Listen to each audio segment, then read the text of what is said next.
Hey everyone, this is MegaPig9001 here. Today I'm bringing you another edition of MKS Mondays. This may look familiar, but this isn't actually the frame for cutscenes. Instead, we are on the classic mode frame. So, I think it went like this. So, I wanted to make classic mode look nicer. So, it was either I asked Tonic to make something, or I pulled from an old concept by Tonic. I think this was meant to be, well, now he's known as Adventures Sonic, because I know he doesn't like being called Tonic, sorry. This was originally meant to be like a new victory screen, but I really wanted this idea of classic mode to be like a journey, like a tournament, like, you know, in Dragon Ball when they're all at the arena.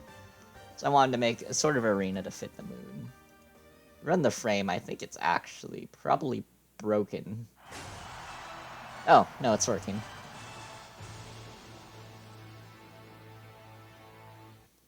So practically it's the same code from MKS 1, but if you notice in the background, let's take a look, you can see scrolling clouds.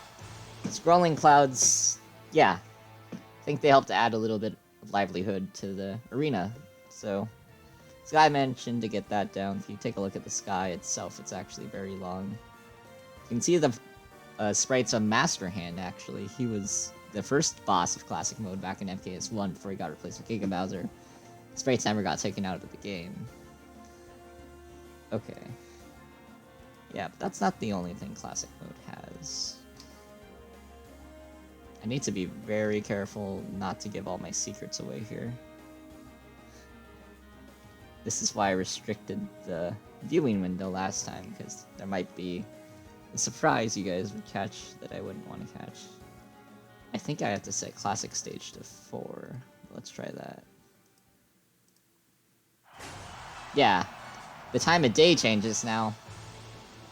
That's something else I wanted to do, so with the idea of, like, Classic Mode, like, the longer you go through, further into the journey you get, so now the time of day changes.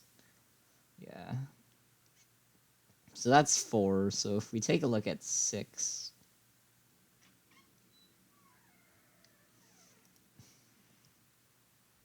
Okay. Yeah. Nice night sky, stars in. I think it really helps to set the mood. Again, so cutscenes meant to make the game more cinematic. I feel like this helps too. Like, it really makes you feel like you're going on a journey. Okay, so the other thing about the Classic Mode code is MKS2 Classic Mode, you're only going to Mushroom Kingdom Showdown 2 stages. That's it. So you go to Subcon, Bramble Blast, Bomb Battlefield, WarioWare, the Omega Airship stage. That's new. Why is it called Omega? Maybe I'll tell you later. Huh, that's broken. And Subcon Temple. Set random C to 0. So if you chose a random character, this... Actually, I don't know why this is here. Maybe it's just a precaution to prevent you from getting a random character. This is what makes the scrolling backgrounds. That's what we have there. Yeah, so that's kind of what I did for Classic Mode. Ward's Castle stage. So this is still something... These are the sprites for Nabbit, by the way. These were in MKS 1. So if we take a quick look at them, notice they're stopped and walk. But at the time of MKS 1's release, there weren't that many sprites for Nabbit, so that's probably why I didn't make it in.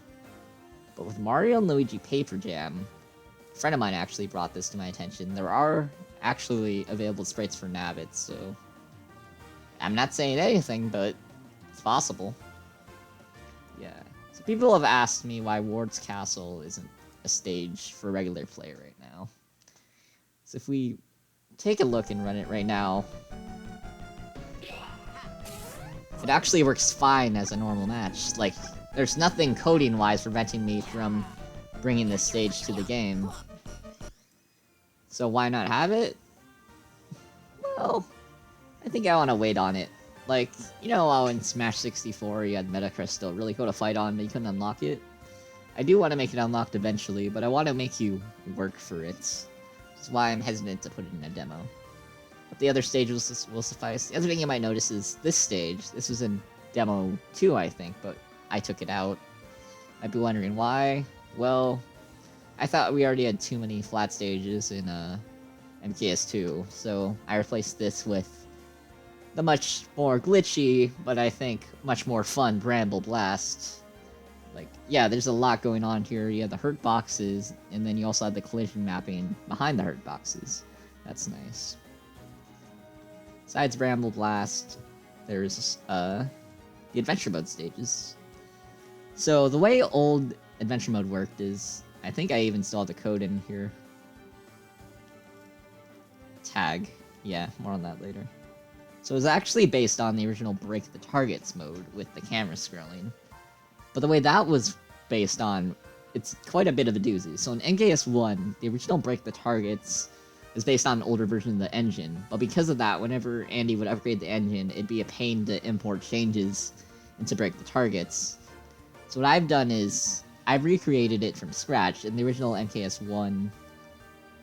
Let's see, this one is like the one that's based on target tests. Like, order of events is different. You're lacking some of the things. I imported CPU in Player 2 itself, but that created its own share of problems. So the code wasn't exactly one-to-one, so it'd be hard to port changes over. Whereas now, I have all the code from a standard stage into it with slight modifications to make it work, and then I just have all the adventure mode stuff at the bottom to make it run better. So I think that's helped out a lot. The other thing about adventure mode that I really wanted to get in, and I'm so glad I did, was called Gamemode Health. So let me run through real quick.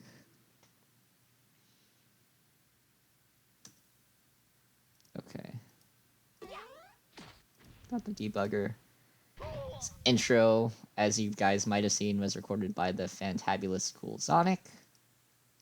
Okay.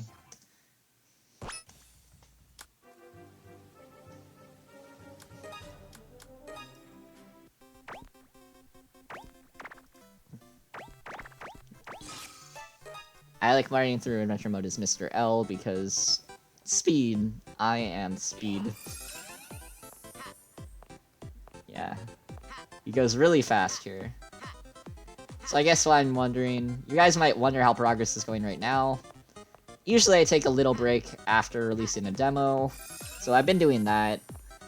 I'd work more on it. Like, I've still worked on the game, it's just Animal Crossing, so that's taken a lot of my time. Apologize in advance, something happened with some Pokemon games, actually, but yeah, that's taken a lot of my time.